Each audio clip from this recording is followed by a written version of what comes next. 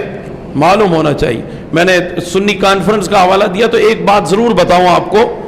آرام باغ آپ نے دیکھا ہے، آپ سے زیادہ دور نہیں ہے، اسی آرام باغ میں 1952 میں جو سنی کانفرنس ہوئی تھی، اس سنی کانفرنس میں مجاہد ملت حضرت علامہ عبدالحامد بدایونی رحمۃ اللہ تعالی علیہ اور حضرت علامہ مولانا ظہور الحسن درس رحمۃ اللہ علیہ، انہوں نے، اور حضرت مولانا شاہ غلام رسول قادری رحمۃ اللہ تعالی علیہ، ان لوگوں نے اس وقت ایک مطالبہ کیا تھا، اور وہ مطالبہ یہ کیا تھا کہ انگریزوں نے حضرت صبغت اللہ شہید رحمۃ اللہ علیہ کو شہید کرنے کے بعد ان کے بچوں کو یہ لندن لے گئے تھے، تو اس سے خاندان پگارا کی جو سجادگی متاثر ہوئی تھی، چنانچہ ان کو واپس کیا جائے، یہاں قرارداد پیش کی گئی تھی، اور یہ گورنر جنرل غلام محمد تھے اس وقت، تو گورنر جنرل غلام محمد مرحوم سے مطالبہ کیا گیا تھا، اور انہوں نے پھر اس سلسلے میں حکومت برطانیہ سے بات کی تھی، اور پھر جب حکومت برطانیہ سے بات ہو گئی تو وہ دیکھیے سنی کانفرنس کی قرارداد منظور ہوئی، بات ہوئی، اور پیر صاحب پگارا حضرت شاہ مردان شاہ رحمۃ اللہ علیہ، جن کا انتقال ہو گیا، اب تو ان کے صاحبزادے ہیں جن کا نام اپنے دادا کے نام پر ہے، صبغت اللہ شاہ صاحب، تو یہ حضرت پیر صاحب پگارا رحمۃ اللہ علیہ یہ وہاں سے بچے تھے واپس لائے گئے، اور پھر اس کے بعد حکومتی سرپرستی میں رہے، تو پھر حکومت سے مطالبہ کیا سندھ گورنمنٹ سے کہ ان کے لیے جو اتالیق مقرر کیا جائے، یعنی پڑھانے والا، تو وہ اتالیق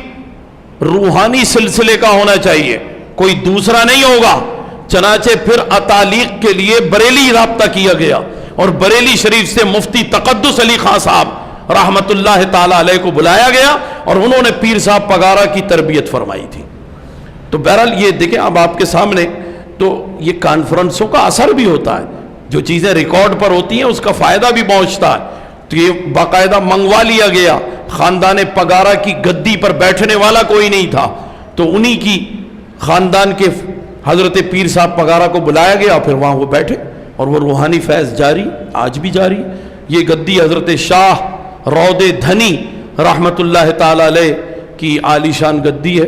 اور اس اعتبار سے ہمارے جتنے بھی اکابرین نے جب بھی کبھی کوئی کام کیا ہے، وہ کام اپنے مقاصد کے حوالے سے بڑا اہم، معتبر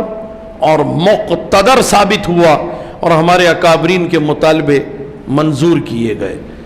تو اسی لیے میں چاہتا ہوں کہ یہاں بھی ہم جو بات کر رہے ہیں، کثرت و قلت پر مت جائیے گا کہ بھئی تعداد میں کم ہیں یا زیادہ ہیں۔ میں تو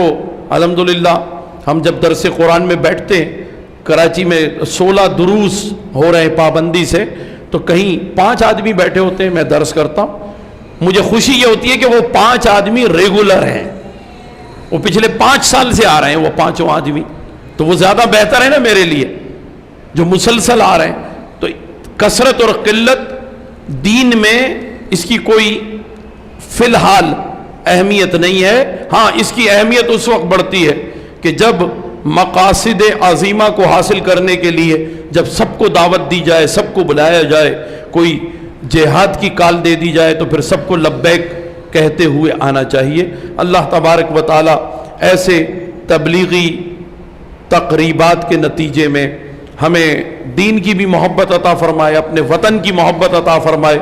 اور اس کے تقاضے ہم پورے کرنے کے قابل ہو سکیں۔ آمین یا رب العالمین بجاہ سید المرسلین علیہ التحیۃ والتسلیم وعلی آلہ وصحبہ اجمعین وما علینا الا البلاغ۔